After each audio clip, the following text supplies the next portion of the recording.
Bonjour à tous. L'amour d'une mère est comme le flux pur du Gange. C'est un flux qui coule sans cesse. Et qui coule sans aucune condition. Du plus profond des souvenirs, nous apportons une histoire spéciale. Une histoire où le « moi » disparaît complètement. Où seul reste l'amour altruiste. Venez, avec ces vues sacrées du fleuve Gange. Permettez-moi de vous lire une histoire émouvante. Une histoire de la plume de l'écrivain reconnu Rajesh Chandrani Madanlal Jain. Elle s'intitule simplement « Ma mère ». Ma mère, combien elle m'aimait. La date est le 19 décembre 2019. L'époque où ma mère était encore avec nous dans ce monde. Il serait préférable de commencer par le début. Quand je suis passée de l'innocence de l'enfance à la maturité. J'ai vu mon foyer toujours plein et très heureux. Dans cette grande famille, ma mère était le centre. La proximité avec elle était pour moi le plus précieux. Sa tendresse était mon refuge quotidien. Dans la maison, il y avait aussi des frères et des sœurs. Ma mère devait tout gérer avec un grand soin. Elle avait des responsabilités envers les enfants et la famille. Elle maintenait unie la société et la religion. Elle faisait tout cela avec un équilibre délicat. Au milieu de tout cela, il lui restait peu de temps pour elle. En grandissant, j'ai ressenti une vérité importante. Elle était simple d'une manière admirable. Elle était une femme calme, bien plus que tous les autres. Je ne l'ai jamais vue en colère contre personne. Je ne l'ai jamais vue perdre patience. Peut-être qu'à cette époque, c'était une qualité naturelle. Une qualité des mères qui étaient femmes au foyer. Avec le temps, ma compréhension est devenue plus claire. J'ai vu en elle une qualité très spéciale. Une qualité que je n'ai vue chez aucun autre parent. C'était son style de vie sans condition. Elle acceptait chaque condition de la maison et de la famille. Elle acceptait les voisins et la société avec douceur. Mais pour les autres, elle n'avait aucune condition propre. Aujourd'hui, alors que j'ai déjà connu et exploré le monde, je comprends qu'un tel altruisme est extrêmement rare. Effacer sa propre existence pour les autres est difficile. C'est une mission sacrée pour toute la vie. Elle était certainement une figure exceptionnelle. La figure que l'on appelle exception humaine. Dans cette simplicité continue de sa propre vie. Je voyais de temps en temps des moments très heureux. Lalitpur est la maison de ses parents. Elle a perdu son père et son frère très tôt. Elle n'a eu leur proximité que jusqu'à l'âge de 8 ans. Après cela, sa vie s'est déroulée avec la famille de sa tante. Dans notre enfance, quand nous visitions la famille là-bas, nous comprenions les valeurs qu'avait reçues ma mère. À Lalitpur, on entendait un sentiment de droit dans sa voix. Là-bas vivent encore aujourd'hui les familles de nos cousins. Ils sont simples matériellement mais grands par la pensée. Ils ont toujours montré à ma mère un grand respect. Ils l'aimaient du plus profond de leur cœur. J'étais heureux de voir ses désirs se réaliser. Dans les rues de Lalitpur, elle se sentait chez elle. Je reviens à la discussion sur moi et ma mère. Elle a grandi dans un environnement de grande foi. Ma mère attendait de nous que nous apprenions bien. Elle voulait que nous connaissions les textes religieux. Mes frères et sœurs ont réussi cette épreuve avec succès. Mais pour moi, l'étude n'était pas mon premier intérêt. Plus tard, je suis restée hors de la maison pour l'ingénierie. J'ai travaillé loin de la famille pendant longtemps. Ainsi, je suis restée en retard dans les questions de religion. Ce retard m'a suivi tout au long de ma vie.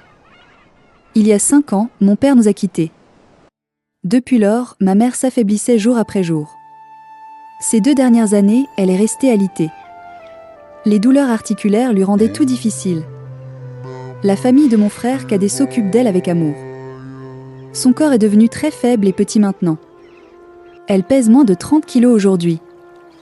Mais son âme est restée ferme et forte. Elle ne mange plus qu'une fois par jour maintenant. Elle se concentre sur le chemin de la libération. Malgré la faiblesse, son esprit est tout à fait alerte. Elle a un esprit vif de manière étonnante. Elle se souvient de chaque texte appris dans sa vie. Son monde se réduit désormais à une seule petite pièce. Mais même là, elle n'a aucune plainte. Les affaires du monde ne lui semblent plus importantes. Elle aime répéter une phrase pleine de sagesse. Pardon à tous, pardon pour tous. Elle demande pardon à quiconque elle aurait pu blesser. Et elle pardonne de tout cœur à quiconque l'a blessée. Ma sœur aînée Kiran a très bien compris cela. Elle lui lit des prières chaque jour au téléphone. Ma mère se souvient de tout par cœur parfaitement. Mais elle écoute avec une grande émotion et joie. Comme je l'ai dit, je suis son fils en retard en religion. En raison de la distance, il m'est difficile de l'aider. Il y a environ 2 mois, une belle idée m'est venue. J'ai pensé que je pourrais moi aussi lui lire les textes. Depuis lors, chaque jour de congé, je l'appelle. Elle attend mon appel avec impatience. Elle me demande des passages spéciaux des prières. Ces 2 dernières semaines, elle a un désir. Elle veut entendre le Bhaktamar Stotra. La prononciation du sanskrit est un défi pour moi. Elle sait tout avec une grande précision. Mais l'entendre de ma part lui donne la paix. Faire cela 1 heure par semaine. Quelqu'un pourrait penser que c'est très peu. Ma mère me demande si peu. Mais en réalité elle sait, ou je sais très bien. Elle me demande quelque chose de grand en vérité. Elle attend de moi que je marche sur le chemin de la libération. Dans sa vie, on voit une harmonie vraiment magnifique. Sa vie illustre le vers célèbre. Vivre pour soi n'est pas vivre, vie pour le monde. Mais en son cœur battait aussi le lien avec l'âme. Elle nous a enseigné de nombreuses valeurs morales. Elle a aussi enseigné à mes 2 filles de la même manière. Sous son influence, la personnalité des Nura s'est formée. Elle était une source d'inspiration pour tous les petits-enfants. Elle nous répète toujours et nous dit avec sérieux. Parler du mal ne fait que propager le mal. Par conséquent, il faut seulement parler du bien pour vaincre. Ma sœur aînée Kiran se souvient de ces mots. Ma mère s'éloignait toujours des affaires des autres. Elle enseignait qu'il n'y a pas de sens au tien et au mien. Cet enseignement est notre atout le plus précieux. Grâce à lui, nous jouissons du respect dans la société. Nous croyons au lien et à l'unité des personnes. Nous ne serons jamais une cause de discorde pour personne. Ma mère nous a donné des valeurs pour notre salut. Pour nous libérer de la souffrance de la naissance et de la mort. La date est le 26 avril 2022. Elle n'avait besoin de rien de matériel de notre part. Elle voulait seulement que nous trouvions la vérité. Sa compassion était comme celle des grands saints. Elle souhaitait le bien pour tous les êtres du monde. Après son départ en 2020, c'était la période difficile du Covid. Nous avons créé la tradition d'une étude commune chaque jour. Cette tradition se poursuit avec fierté aujourd'hui. Nous dédions cela au désir final de ma mère.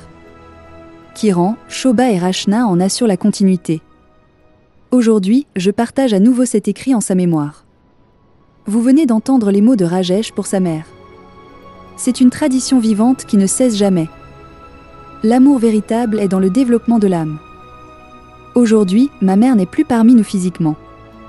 Mais l'étude commune la maintient vivante en nos cœurs. Choisir le bien est le geste de respect le plus sincère. Le cœur a mal en partageant une autre nouvelle aujourd'hui. Madame Shobha, sœur de Rajesh, est décédée en janvier 2026. Elle est partie pour un voyage sur les traces de sa mère.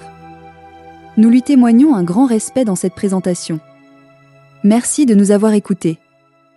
Au revoir.